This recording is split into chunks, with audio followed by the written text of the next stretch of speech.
el silencio en la sala principal se volvió tan denso que se podía cortar con un cuchillo.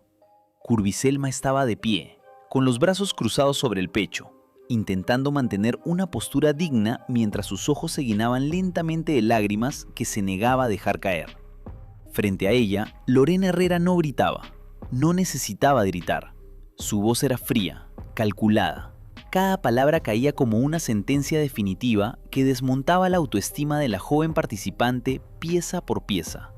«No eres nada aquí», dijo Lorena, clavando la mirada en Selma con una intensidad que helaba la sangre. «Eres un accesorio decorativo que nadie extrañará cuando las cámaras se apaguen». Selma abrió la boca para responder, pero el aire se le escapó de los pulmones.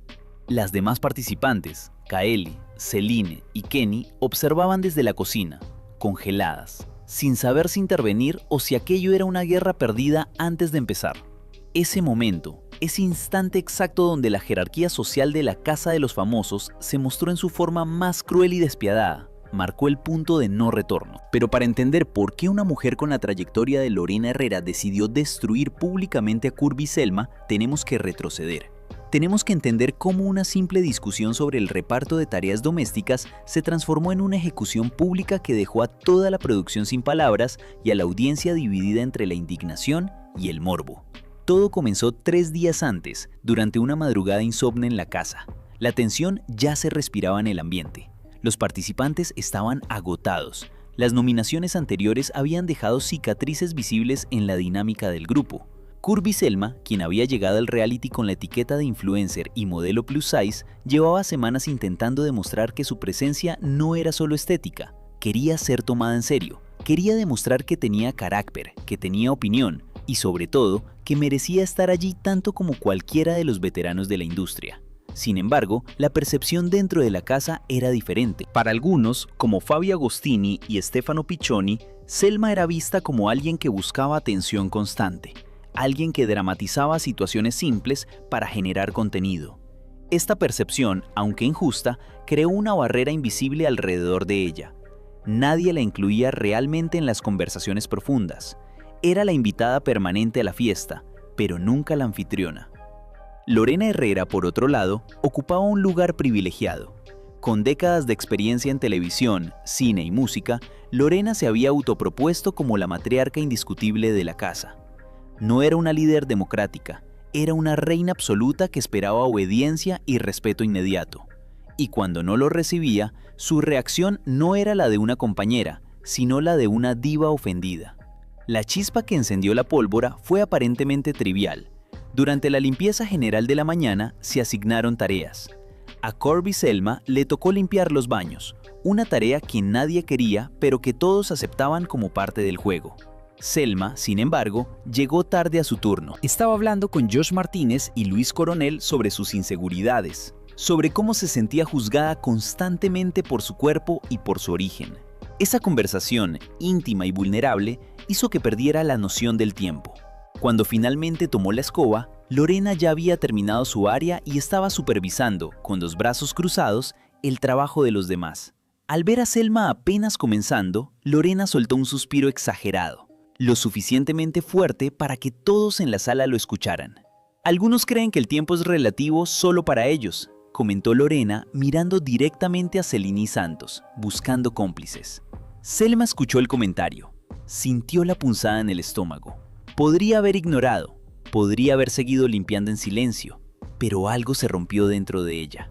Tal vez fue la acumulación de semanas de microagresiones, tal vez fue el cansancio, o tal vez fue la necesidad desesperada de validar su existencia en ese espacio hostil. Selma dejó la escoba apoyada contra la pared y caminó hacia Lorena. «Si tienes algo que decirme, dímelo a la cara», dijo Selma, con la voz temblorosa pero firme. Lorena la miró con una sonrisa sarcástica. Esa sonrisa que ha lanzado 1000 discos y ha protagonizado telenovelas enteras. «No tengo nada que decirte, cariño, solo observo», respondió Lorena con un tono condescendiente que resultaba más hiriente que cualquier insulto directo. «Observo cómo algunos necesitan hacer drama hasta para limpiar un inodoro». Fue entonces cuando Ken Sonudo y el Divo intentaron mediar, separando a ambas mujeres. Pero la semilla del conflicto ya estaba plantada. Durante el resto del día, la casa se dividió. Por un lado, aquellos que sentían que Lorena estaba siendo excesivamente dura, liderados sutilmente por Horacio Pancheri, quien siempre busca la paz pero detesta la injusticia. Por otro lado, aquellos que creían que Selma estaba buscando victimizarse, un grupo donde Jordan Martínez y Kenny Rodríguez mostraban cierta indiferencia, cansados de los conflictos constantes. La noche cayó y la tensión no disminuyó. En la terraza, bajo la luz tenue de las luces artificiales, Selma lloraba en silencio. Kaeli se acercó a consolarla. No le hagas caso, Selma. Ella necesita sentirse superior para sentirse viva, le dijo Kaeli con la sabiduría de quien ha navegado aguas turbulentas antes. Pero Selma no podía simplemente ignorarlo. Sentía que su dignidad estaba siendo erosionada gota a gota. Decidió que el día siguiente confrontaría a Lorena nuevamente, pero esta vez en público, frente a todos, durante la asamblea matutina. No sabía que esa decisión sería su perdición. No sabía que Lorena Herrera no pelea en igualdad de condiciones. Lorena Herrera destruye. La mañana del enfrentamiento final llegó con un cielo gris que parecía reflejar el ánimo de la casa. Todos estaban reunidos en la sala principal. La atmósfera era eléctrica. Lorena estaba sentada en el sofá principal, como en un trono, bebiendo su café con una calma exasperante. Selma entró, con la cabeza alta, aunque sus manos temblaban ligeramente. Comenzó a hablar. Habló sobre el respeto. Habló sobre cómo cada participante, independientemente de su trayectoria o fama, merecía un trato digno. Habló sobre cómo los comentarios pasivo-agresivos de Lorena estaban creando un ambiente tóxico. Fue un discurso sincero, emotivo, lleno de verdad. Selma logró por unos minutos captar la atención de todos. Incluso Fabio Agostini asentía levemente, reconociendo la validez de las palabras de la joven. Parecía que Selma había ganado el round. Parecía que había logrado establecer un límite. Pero entonces Lorena se puso de pie. No hubo gritos, no hubo gestos exagerados. Simplemente se ajustó la bata y caminó hacia el centro del círculo. Miró a Selma a los ojos y comenzó a hablar. Y aquí es donde la narrativa cambia drásticamente. Lorena no defendió sus acciones, no pidió disculpas. En su lugar, desmanteló la identidad misma de Curvy Selma. «Hablas de respeto», dijo Lorena, con una voz suave pero cortante como el vidrio. «Pero el respeto se gana, no se exige. Tú llegaste aquí buscando validación porque fuera de estas paredes tu voz no tiene eco». Fue un golpe bajo, brutal y preciso. Lorena continuó, enumerando, con una memoria implacable, cada error, cada exceso, cada momento de inseguridad que Selma había mostrado en privado. Reveló conversaciones que Selma creía confidenciales. Expuso vulnerabilidades que Selma había compartido en momentos de debilidad. Lo hizo con la precisión de un cirujano y la crueldad de un verdugo. «Creíste que eras una víctima», continuó Lorena, acercándose más, invadiendo el espacio personal de Selma. «Pero la verdad es que eres irrelevante. Eres ruido de fondo, y yo no tengo tiempo para el ruido». Selma se quedó paralizada. No era solo el insulto, era la autoridad con la que se pronunciaba. Lorena hablaba desde una posición de poder absoluto, una posición construida sobre años de éxito industrial que Selma, en ese momento, no podía competir. La humillación fue total. Selma no tuvo palabras, no tuvo defensa, porque ¿cómo te defiendes de alguien que conoce tus miedos mejor que tú misma? ¿Cómo luchas contra una narrativa que ha sido cuidadosamente construida para hacerte parecer pequeña? Los otros participantes observaban horrorizados. Josh Martínez bajó la mirada, incapaz de presenciar la escena. Kenny Rodríguez se removió incómodo en su asiento. Celine Santos cubrió su boca con la mano, choqueada por la ferocidad del ataque. Nadie intervino. El miedo a convertirse en el siguiente objetivo de Lorena paralizó a la casa. En ese silencio cómplice, Selma se dio cuenta de su verdadera posición. No era una igual, era una subordinada en la jerarquía impuesta por la estrella. Las lágrimas que había retenido finalmente cayeron, pero ya no eran lágrimas de tristeza, sino de vergüenza pura y devastadora. Lorena, satisfecha con el efecto de sus palabras, dio media vuelta y regresó a su asiento, como si acabara de comentar el clima. «Ahora, si me disculpan, tengo cosas más importantes que hacer que educar a niños malcriados», añadió, cerrando el capítulo con una frialdad que heló los huesos de todos los presentes. Ese momento cambió la dinámica de la Casa de los Famosos para siempre. Curviselma se retiró a su habitación y no salió en el resto del día. Se negó a comer, se negó a hablar. La luz que solía caracterizar su personalidad se había apagado. Por otro lado, Lorena continuó con su día como si nada hubiera pasado, bromeando con Stefano Piccioni y planificando estrategias con Horacio Pancheri. La normalización de la crueldad fue quizás lo más aterrador de todo. La casa aceptó el nuevo orden.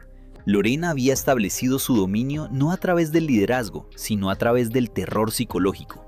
Analizando este caso desde fuera, es imposible no sentir una profunda incomodidad. Lo que vivió Curviselma no fue un conflicto entre iguales, fue un abuso de poder disfrazado de franqueza. Lorena Herrera utilizó su estatus, su edad y su experiencia no para guiar, sino para aplastar. Hay una diferencia enorme entre la crítica constructiva y la humillación pública diseñada para destruir la autoestima de otra persona. Lorena cruzó esa línea con una facilidad escalofriante. Y lo más triste no es solo el sufrimiento de Selma, sino la reacción del grupo. El silencio de los demás participantes, su negativa a defender a una compañera acosada, revela una complicidad silenciosa que duele más que los insultos mismos. En un entorno donde se supone que debemos ver la humanidad de las personas, vimos cómo la jerarquía social puede deshumanizar a quien está en la base de la pirámide. Este incidente nos obliga a preguntarnos, ¿qué estamos celebrando realmente en estos realities? ¿La resistencia emocional o la capacidad de ejercer poder sobre los débiles? Curviselma entró a la casa con la esperanza de ser vista, de ser reconocida más allá de su físico. Salió de esa conversación habiendo sido reducida a su mayor inseguridad. Y Lorena, lejos de salir fortalecida como líder, reveló una faceta oscura, insegura, necesitada de confirmar su relevancia apagando la luz de los demás. Es un recordatorio doloroso de que la fama no equivale a clase, y que la experiencia no garantiza sabiduría ni empatía. A veces, solo garantiza una mayor habilidad para herir sin dejar marcas visibles, excepto en el alma. La imagen de Selma, sola y rota, mientras Lorena sonreía satisfecha, quedará grabada en la memoria de esta temporada como uno de los momentos más oscuros y deprimentes. No fue entretenimiento, fue crueldad pura. Y nosotros, como espectadores, fuimos testigos de cómo la dignidad puede ser arrebatada en segundos por alguien que ha olvidado lo que significa tenerla. La situación deja un sabor amargo. Nos hace reflexionar sobre cuántas Lorenas existen en nuestro mundo laboral, en nuestras familias, en nuestra sociedad. Personas que usan su posición para recordar a otros su lugar, no para construir, sino para mantener el control mediante el miedo. Curviselma merece una disculpa pública, no solo de Lorena, sino de todos aquellos que guardaron silencio. Merece saber que su valor no está definido por la opinión caprichosa de una celebridad en declive que necesita alimentarse de la juventud y la vulnerabilidad ajena para sentirse vigente. Este episodio no trata solo de dos mujeres en una casa, trata de la estructura de poder que permite que la humillación sea un espectáculo. Y mientras no cuestionemos esa estructura, seguiremos viendo cómo la dignidad se sacrifica en el altar del rating. La justicia en este caso no vendrá de una nominación o de una expulsión, vendrá de reconocer que lo que ocurrió estuvo mal, profundamente mal, y que ninguna carrera, ningún premio y ninguna fama justifican la destrucción emocional de otro ser humano. Sigue la página y comenta parte 2.